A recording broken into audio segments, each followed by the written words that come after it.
নীল আকাশের নিচে জমিনের উপরে যত মানুষ পৃথিবীর আনাচে কানাচে ছড়িয়ে ছিটিয়ে আছেন তাদের সবাইকে আমি ধন্যবাদ জানিয়ে আজকের ভিডিও শুরু করছি। সম্মানিত হাজিরিন, যারা পরবর্তীতে ভিডিওটি দেখবেন তারা বুঝবেন যে এটা হলো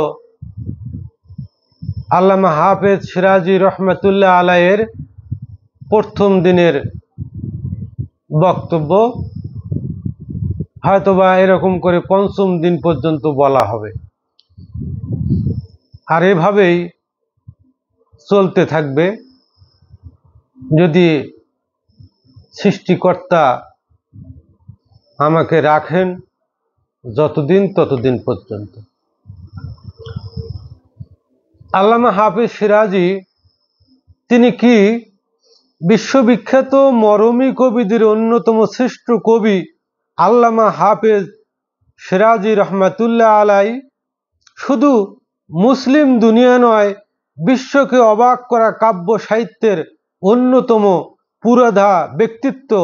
হাফিজের রচিত কবিতা গুচ্ছ, দেওয়ান, সৃষ্টিতত্ত্ব, প্রেমতত্ত্ব ও দর্শনের খনি রূপে সমগ্র দুনিয়ায় আলোচিত।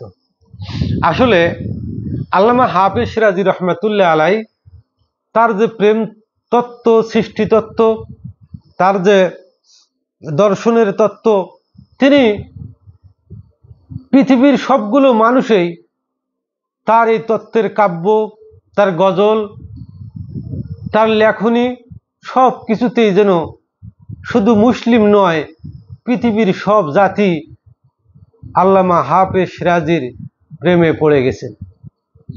আর এটাই আল্লামা হাফেজ সিরাজি রহমতুল্লাহ আলাইকে অমরত্ব দান করেছেন।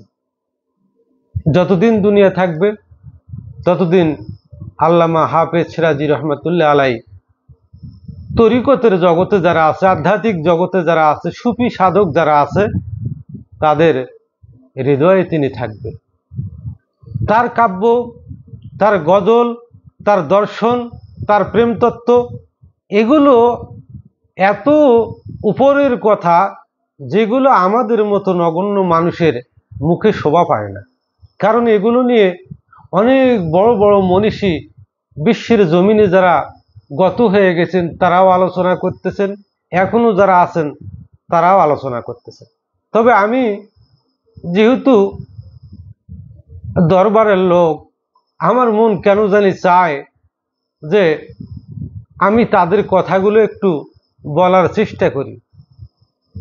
হয়তো চাইলে কোরআন হাদিসের কথাও বলতে পারতাম, যদি সামান্য হয় তারপরে বলতে পারতাম, কিন্তু আমি বলতেছি না এই কারণেই যে কোরআন হাদিস, ফিকহ, মুফতি এগুলোর ওয়াজ করার জন্য বাংলাদেশের আলেম ওলামার অভাব নেই। ওনারাই এটার জন্য যথেষ্ট এবং পারফেক্ট আমি মনে করি। আর এই জন্যই আমি তাদেরকে শ্রদ্ধার চোখে দেখি।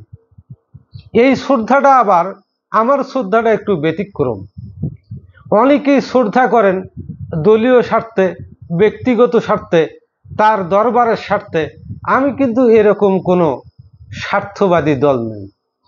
আমার কাছে বাংলাদেশের লামাজাহাবপন্থী যারা আছে আমার তারা ভাই, যাদেরকে ওহাবি আমরা বলি বা বলার চেষ্টা করে আমাদের বক্তারা, তারাও আমার ভাই।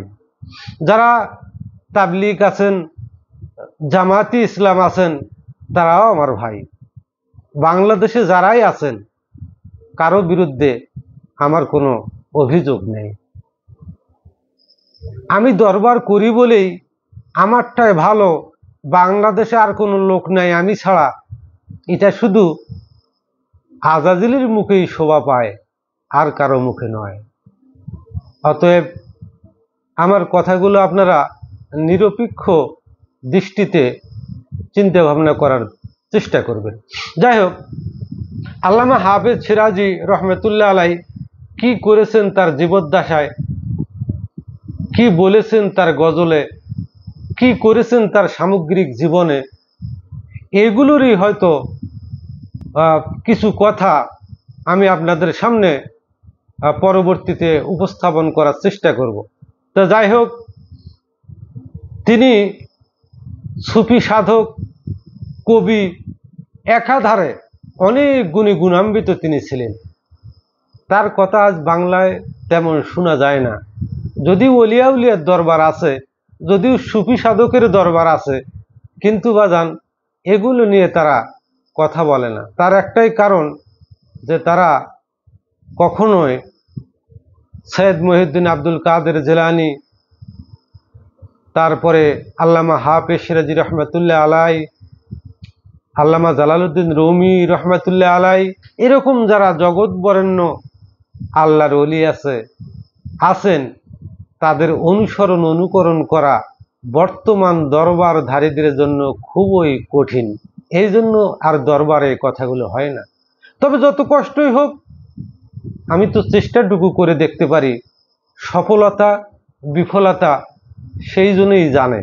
যাই হোক, আজকের ভিডিও আমি প্রথম দিনের ভিডিও এখানেই শেষ করলাম। আপনারা ধর্ম যার যার, মানবতা সবার, এই চ্যানেলটা একটু যারা বিবেক সম্পন্ন আছেন তারা একটু দেখার চেষ্টা করবেন নিরপেক্ষ দৃষ্টিতে। যাই হোক, আসমানের নিচে জমিনের উপরে যত মানুষ আছেন সবাই সুখে থাকেন, শান্তিতে থাকেন, এ আশায় সবাইকে ধন্যবাদ জানিয়ে শেষ করলাম।